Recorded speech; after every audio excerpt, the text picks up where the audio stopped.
புனித யூஜின் வழியில் பணி செய்யும் அமலமரி தியாகிகளோடு சேர்ந்து பணி செய்ய உங்களையும் அழைக்கின்றோம். வாருங்கள், சேர்ந்து பணி செய்வோம்.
இயேசுவில் அன்பார்ந்த இறைமக்களே, இளைஞர்களே, நாங்கள் அமலமரி தியாகிகள் சபையை சேர்ந்த குருக்கள் எங்களுடைய சபையை பற்றி உங்களுக்கு அறிவிப்பதில் மிகவும் மகிழ்ச்சி அடைகிறோம்.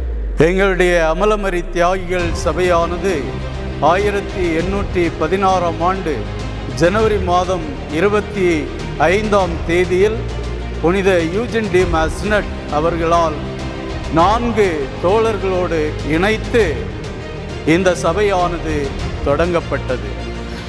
புனித யூஜின் டி மாஸ்னட் 1782ஆம் ஆண்டிலே எக்ஸ்-அன்-ப்ரொவான்ஸ் என்கின்ற இடத்திலே பிரான்ஸ் நாட்டிலே பிறந்தவர். அவருக்கென்று ஒரு இளைய சகோதரி இருந்தார். அந்த காலகட்டத்திலே பிரெஞ்சு புரட்சியின் காரணமாக 1791ஆம் ஆண்டு இத்தாலி நாட்டிற்கு அகதிகளாக இவர்கள் ஓடி சென்ற காலகட்டம். புனித யூஜின் டி மாஸ்னட் அரச குடும்பத்தில் பிறந்த ஒரே காரணத்திற்காக அரச குடும்பத்திற்கும் பிரெஞ்சு மக்களுக்கும் இடையே நடந்த போராட்டத்தினால் அவரும் அவருடைய குடும்பத்தாரும் இத்தாலி நாட்டிற்கு அகதிகளாக ஓடக்கூடிய சூழ்நிலை ஏற்பட்டது.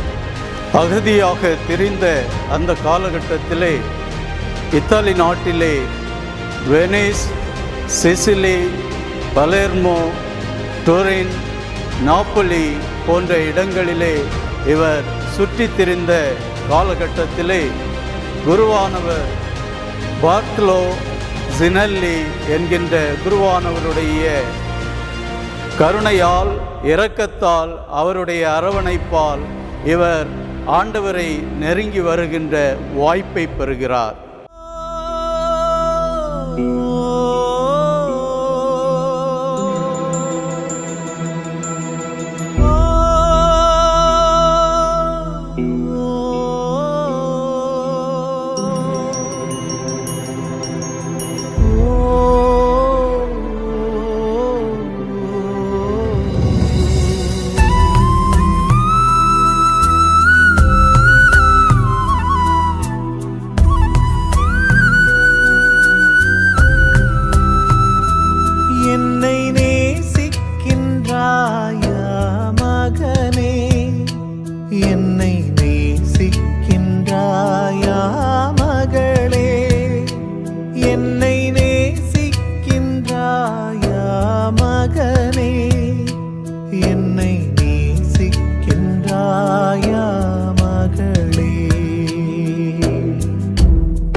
புனித யூஜின் டி மாஸ்னட்டுடைய வாழ்க்கையிலே ஒரு மாற்றத்தை ஏற்படுத்திய நாள் எதுவென்றால் 1807ஆம் ஆண்டு ஆலயத்திலே புனித வெள்ளிக்கிழமை அன்று இதோ இந்த திருசிலுவை நாதருடைய ஆராதனையின் பொழுது அவருக்கு ஏற்பட்ட அந்த மாற்றம்தான். உலகத்திலே எங்கெல்லாம் சென்றாரோ, மகிழ்ச்சியை தேடி சென்றாரோ, சந்தோஷத்தை தேடி சென்றாரோ, அங்கெல்லாம் அவருக்கு மகிழ்ச்சி கிடைக்கவில்லை, சந்தோஷம் கிடைக்கவில்லை. அவர் சோர்வுற்றவராக காணப்படுகின்றார். இறுதியாக இதோ இந்த சிலுவையிலே தொங்கிக் கொண்டிருக்கின்ற இந்த திருச்சிலுவை நாதர்தான் தன்னுடைய வாழ்க்கையின் எல்லாமே, கடவுளே எனக்கு எல்லாம் என்று கடவுளுக்காக வாழ முடிவெடுக்கின்றார். தன்னுடைய மனமாற்றத்தின் அடையாளமாக கடவுளுக்காக வாழ வேண்டும் என்று நினைத்த புனித யூஜின் டி மாஸ்னட் 1808 சென்ட் சல்பைஸ் என்று சொல்லப்படுகின்ற குருமடத்திலே சேருகின்றார். 1811 இவர் ஒரு குருவானவராக திருநிலைப்படுத்தப்படுகிறார். அவ்வாறு குருவானவராக திருநிலைப்படுத்தப்பட்ட பிறகு அவருடைய வேட்கை எதுவாக இருந்தது என்றால், இழந்த விசுவாசத்தை கடவுளோடு சேர்த்து கொள்ள வேண்டும் என்பதற்காக மக்கள் பிரெஞ்சு புரட்சியினால் விசுவாசத்தை இழந்தவர்களுக்காக பிராங்கைஸ் என்று சொல்லப்படுகின்ற லோக்கல் மொழியிலே இவர் ஏழை எளிய மக்களுக்காக கிராமப்புறங்களிலே சென்று பணியாற்றுகின்றார். அவ்வாறு தான் பணியாற்றி கொண்டிருக்கும் பொழுது தான் மட்டுமே பணி செய்ய முடியாது, தன்னோடு சேர்ந்து மற்ற குருக்களையும் இணைத்து பணியாற்ற வேண்டும் என்று விரும்பிய புனித யூஜின் 4 சக குருக்களோடு இணைந்து மிஷனரிஸ் ஆஃப் ப்ரொவான்ஸ் என்கின்ற பெயரிலே தன்னுடைய சபையை நிறுவினார்.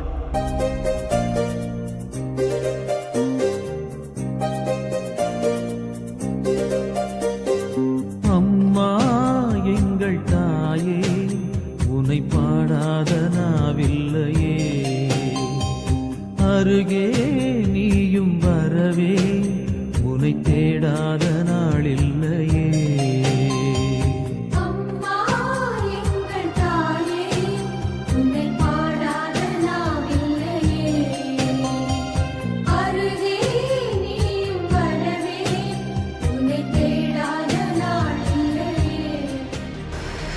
கிட்டத்தட்ட 10 ஆண்டுகளுக்கு பிறகு புனித யூஜின் டி மாஸ்னட் அன்னை மரியாளிடம் கொண்ட அந்த வேட்கையும் அவர் மீது கொண்ட ஆவலும் இவரை அன்னை மரியாளுடைய பாதுகாப்பிலும் இந்த சபையை அன்னை மரியாளுடைய அரவணைப்பிலும் வைத்து கட்டி காக்க வேண்டும் என்று நினைக்கின்றார்.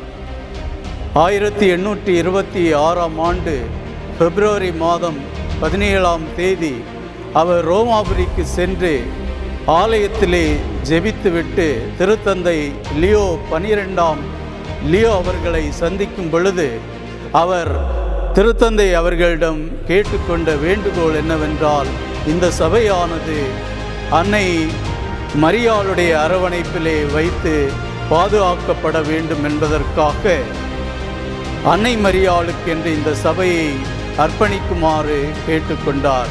அவருடைய வேண்டுகோளுக்கு இணங்க திருத்தந்தை 12 லியோ அவர்களும் இந்த சபையை அமலமரி தியாகிகள் சபை என்று அங்கீகாரம் வழங்கினார். அங்கீகாரத்தை சபைக்கு பெற்ற பிறகு ஏழைகளுக்கு நற்செய்தியை பறைசாற்ற என்கின்ற தனிவரத்தோடு புனித யூஜின் டி மாஸ்னட் தன்னுடைய நற்செய்தி பணியை தன்னுடைய சபைக்கும் தன்னுடைய சபை அங்கத்தினர்களுக்கும் கொடுக்கின்ற ஒரு நிகழ்வை நாம் பார்க்கிறோம்.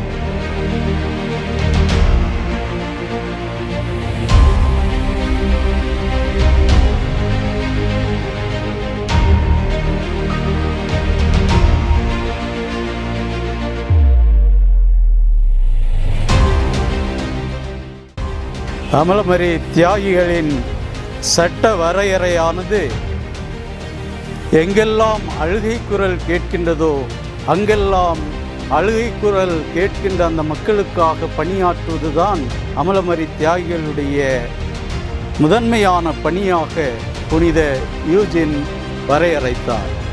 ஆகவே அதற்கு ஏற்ப கனடா நாட்டிலே செவ்விந்தியர்கள் வாழ்கின்ற அந்த பகுதியிலே யாருமே கிறிஸ்துவை அறியாத பகுதிகளுக்கு ஆண்டவர் இயேசு கிறிஸ்துவை பறைசாற்ற வேண்டும் என்பதற்காக முதலிலே கனடா நாட்டிற்கு தன்னுடைய துறவற குருக்களை அனுப்புகின்றார் புனித யூஜின். கனடா நாட்டிலிருந்து பல நாடுகளுக்கு அமலமரி தியாகிகள் சபையை கொண்டு செல்ல வேண்டும் என்கின்ற வேட்கையோடு புனித Eugene Ilangai, Indonesia, Philippines, Japan, Europe, America, south America, north America, Africa போன்று உலகத்தில் இருக்கின்ற அனைத்து நாடுகளுக்கும் ஆண்டவரை பறைசாற்ற வேண்டும் என்கின்ற வேட்கையோடு கிட்டத்தட்ட 73 நாடுகளிலே அகில உலகம் முழுவதும் 4000 அமலமரி தியாகிகள் குருக்களும் 68 பேராயர்களும் 2 கர்தினால்மார்களும் இன்று பணியாற்றி கொண்டிருக்கின்றோம். கிட்டத்தட்ட 209 ஆண்டுகளை நிறைவு செய்கின்ற இந்த நேரத்திலே எம் அமலமரி தியாகிகள் சபையானது மகிழ்ச்சி கொண்டாடுகின்றது. அதற்கு அடிப்படை காரணம் எல்லா நாடுகளுக்கும் சென்று ஆண்டவரை பற்றி பறைசாற்றி கொண்டிருக்கின்ற அந்த மறைபரப்பு பணி புனித யூஜினாருக்கு பிடித்த பணியாக இருக்கின்றது.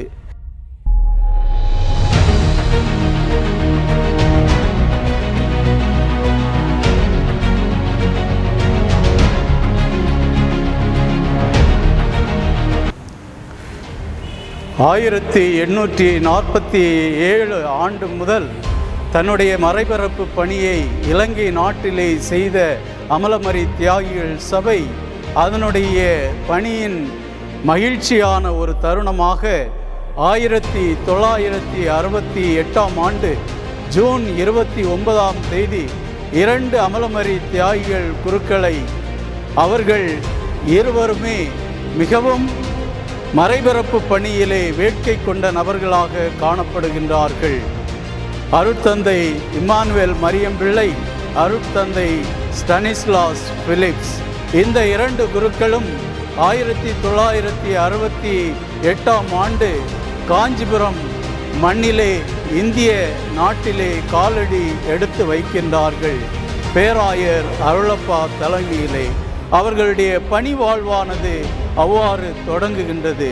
தங்களுடைய பணி தொடங்கி நாட்கள் கடந்து செல்ல அவர்களுடைய பணி தமிழ்நாட்டிற்கு மட்டும் அன்று வேறு மாநிலங்களுக்கும் செல்ல வேண்டும் என்பதற்காக 1984ஆம் ஆண்டு அருட்தந்தை அம்ப்ரோஸ், அருட்தந்தை பிரகாசம் தலைமையிலே ஆந்திர பிரதேச மாநிலத்திலே முஸ்னூரு என்று சொல்லப்படுகின்ற பங்கிலே அவர்கள் தங்களுடைய பணியை தொடங்குகின்றார்கள். மேலும் எண்ணிக்கைகள் அதிகரிக்க வட இந்தியா, வடகிழக்கு இந்தியா என்று செல்ல வேண்டும் என்று நினைத்த இந்த அமலமரி தியாகிகள் இந்திய மாநிலம் 2004ஆம் ஆண்டு போதா என்கின்ற ஊரிலே தங்களுடைய மறைபரப்பு பணியை சத்தீஸ்கர் மாநிலத்திலே அருட்தந்தை பீட்டர் சக்ரா, அருட்தந்தை அமிர்தராஜ், அருட்தந்தை ஜான் கிஷோர் குமார் தலைமையிலே இவர்கள் தங்களுடைய வட இந்திய பணியை தொடங்குகின்றார்கள். இது பல நிலைகளிலும் இந்தியா முழுவதும் அமலமரி தியாகிகள் சபையானது பறந்து விரிந்து கிடக்கிறது என்றால் ஒவ்வொரு அமலமரி தியாகிகளுடைய உழைப்பும் கடின பணியும் அதில் அடங்கி இருக்கின்றது என்றால் மிகை ஆகாது. இவ்வாறு தங்களுடைய பணியை வட இந்தியாவிலே பணி செய்து கொண்டிருந்த அந்த காலகட்டத்திலே அன்றைய நாட்களின் மாநில தலைவராக இருந்த அருட்தந்தை பிரான்சிஸ் நல்லப்பன் அவர்கள் இந்த மறைபரப்பு பணியானது வடகிழக்கு இந்தியா, கல்கத்தா போன்ற இடங்களுக்கு சென்று சேர வேண்டும் என்பதற்காக 2009ஆம் ஆண்டிலிருந்து குருக்களை அந்த பகுதிகளுக்கு சென்று பணியாற்றுவதற்கு அனுப்பினார்கள்.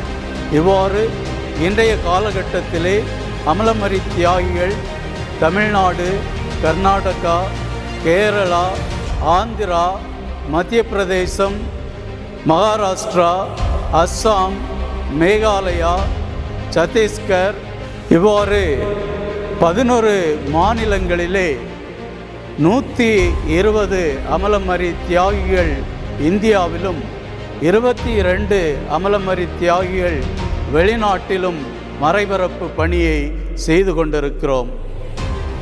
எங்களுடைய பணி வாழ்க்கையின் மையம் என்னவென்றால் ஏழை எளிய மக்களை சென்று சேர்ப்பது எங்களுடைய பணியின் நோக்கமாக இருக்கின்றது. அந்த வகையில் பங்கு பணிகள், மறைபரப்பு பணிகள், இன்னும் கல்வி பணிகள், சமூக பணிகள், சிறையில் வாடுகின்ற சிறை பணிகள், குருக்களை உருவாக்குகின்ற பணிகள், இவ்வாறு எத்தனையோ பணிகளை எங்களுடைய அமலமரி தியாகிகள் சபையானது இன்று வரை செய்து கொண்டு வருகின்றது. இவ்வாறு ஏராளமான மக்கள் அமலமரி தியாகிகள் சபையை கண்டுணர்ந்து கொண்ட காரணத்தினாலும் எங்களுடைய சபையில் சேர்ந்து பணியாற்ற வேண்டும் என்று வாஞ்சையை தெரிவிப்பதனாலும் நாங்கள் ஒவ்வொருவரும் இந்த நேரத்திலே இறை அழைத்தலில் நாங்கள் உங்களை ஊக்குவிக்கும் வண்ணமாக இறை மக்களாகிய உங்களுக்கும் இளையோர்களாகிய உங்களுக்கும் விடுக்கின்ற அழைப்பு என்னவென்றால், கிட்டத்தட்ட இந்தியாவில் 50 இடங்களில் பரவி கிடக்கின்ற இந்த மாநிலங்களில் நாங்கள் எங்களுடைய அயராத பணியை உழைப்பை கொடுத்து கொண்டிருக்கிறோம். எங்களோடு இணைந்து நீங்களும் பணியாற்ற விரும்புகின்ற உங்களுக்கு நாங்கள் விடுக்கும் அழைப்பு என்னவென்றால், வாருங்கள், சேர்ந்து உழைப்போம், கடவுளுக்காக நம்மை அர்ப்பணிப்போம், கடவுளுடைய பணியை அயராது செய்வோம், இறுதி வரை அவருக்காகவே வாழ்வோம் என்கின்ற வாஞ்சையோடு உங்களை அழைக்கிறோம். நாம் அனைவரும் இணைந்து பணி செய்வோம்.